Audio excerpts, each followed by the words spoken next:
Students, so as in the last lectures we have discussed about the history, what is the timeline, how different events which has happened in the past can be shown on the timeline, right? We have also discussed few of the dynasties, okay? When a king is there of a kingdom, and after his death who will be the next king? Someone from his family only, right?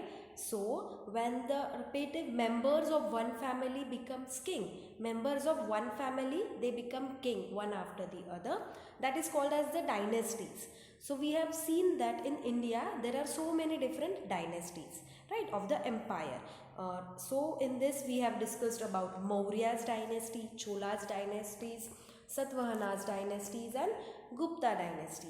So today we are going to study about some further rulers and their dynasties. Okay. Here we are going to see Kakatiya's dynasty now. Now what is this Kakatiya's? Ganapati Deva and his daughter Rudrama Devi were famous among the Kakatiyas. Famous monuments like the Varangal Fort and the Thousand Pillar Temple were built during this period. So these two names, the Ganapati Deva and his daughter Rudrama Deva, they were the rulers. They were the famous rulers from Kakatiya's dynasty. Next they have given you Vijayanagara Empire. Okay, so in Vijayanagara Empire, the empire is named after its capital city of Vijayanagara. Okay, so Vijayanagar, this was one empire, and this empire was named after its capital city Vijayanagara, whose ruins surround present day Hampi in Karnataka. So now where the Hampi is present in Karnataka, in ancient time, in earlier, it was the Vijayanagara. Krishnadev Raya, you must have heard this name. Krishnadev Raya was the most famous among the Vijayanagara kings. He was also a poet and wrote Amuk Malyada. Okay. Next is Mughal Empire. So you must have heard a lot of things of Mughals, right? So in 1526, Babur established the Mughal Empire. His grandson Akbar was one of the most famous Mughal emperors of India. So you must have heard the name of Emperor Akbar. So he was one of the most famous emperor. Okay, so of that Mughal Empire. तो Mughal empire के सबसे famous king या emperor जो थे वो थे Akbar. Okay, he was tolerant towards other religions.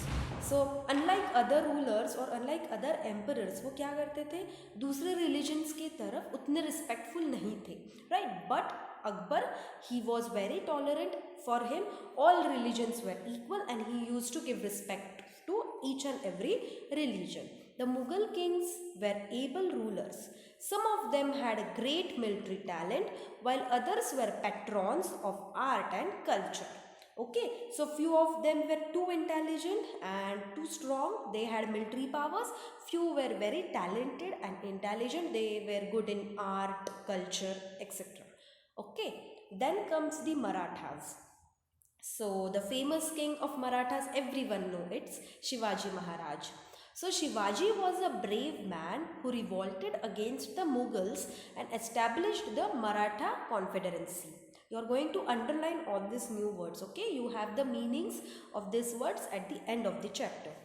He was a follower of Hinduism but was tolerant towards all the religions. So as Akbar, even Shivaji Maharaj, they were tolerant towards all the religions. For him, all religions were equal. He used to respect each and every religion. So he is well known for his disciplined army and administration. Okay. So these are the few dynasties which we have discussed in this chapter. Now let us see what they have given in applications and type. So in this section, old buildings, monuments and structures are important sources of history.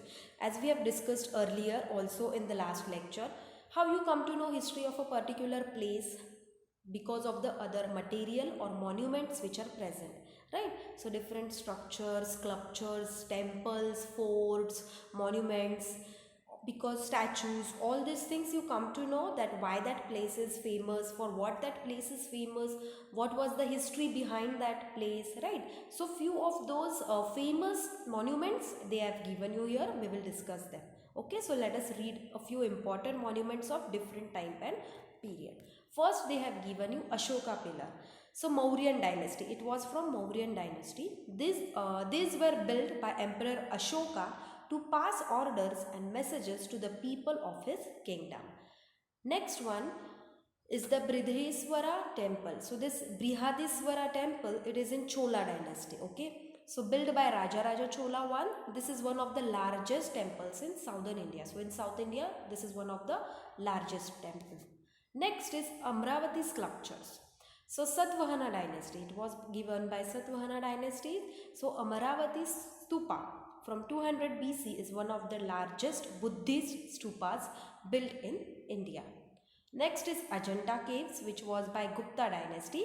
These caves contain a variety of Hindu, Jain and Buddhist paintings and sculptures. Next is Varangal. This is by the Kakatiya dynasty. This was the ancient capital of Kakatiyas. Next is Hampi, Vijayanagara Empire. These are the ruins of the ancient city of Vijayanagara. Then again Taj Mahal, everyone know this. So this was by Mughal dynasty, built by Shah Jahan in memory of his wife Mumtaz. Okay. Next is Sindhudurg fort, which was by Maratha Empire. This fort was built by Shivaji on an island of the coast of Maharashtra. Okay.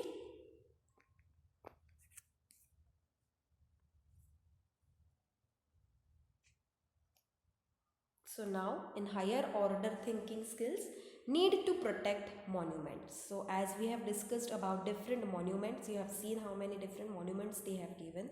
And this is this is from ancient time.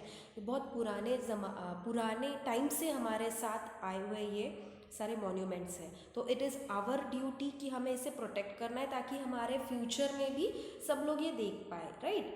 So it's not that आपने enjoy किया that is done. So everyone should get to know about the past history of India. So for that we should keep all these monuments protected, safe and tidy, right. So इनका maintenance रखना बहुत ज़रूरी है ताकि ये हमारे future तक ये हमारी हिस्ट्री हमेशा पास ऑन होती रहे. So as we have seen earlier, monument teaches about the events that happened in the past. They teach us about our history and we must preserve them, right. We should preserve our history, so that we should preserve these monuments, because from these monuments only our future generation, they will come to know about the history of our place, right. So however, some people spoil these monuments by writing on them and throwing trash in the areas around them, right. So monuments are a part of the rich history of our country. So can you discuss with your class and come up with a poster to raise awareness to protect our monuments? And we have to give a slogan too. Okay. So as you all know that we are not physically, we can't be together in the classrooms, but this can be done as an individual activity. So what you all are going to do, you will think on what different slogans you can make to protect the monuments, and what different activities we can do to protect the monuments, or some posters which will show how we can protect the monuments. So you try to do this activity and send the pictures. Okay. Next, amazing fact. In amazing fact, the British Empire was the largest empire in the world. More than 1/5 world's population lived in the empire. India was also a part of British Empire. So you must have heard the word British.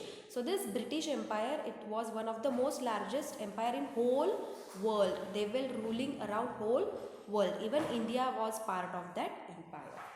So here we finish with our lesson. Some new words are given over here. Monument, archaeologist, figurine, Latin, progressing, tolerant, confederacy and culture. With the words, meaning is also given in front of it. So today's homework is that you are going to write all these new words with meaning in your notebook. So students, I hope you have understood the lesson.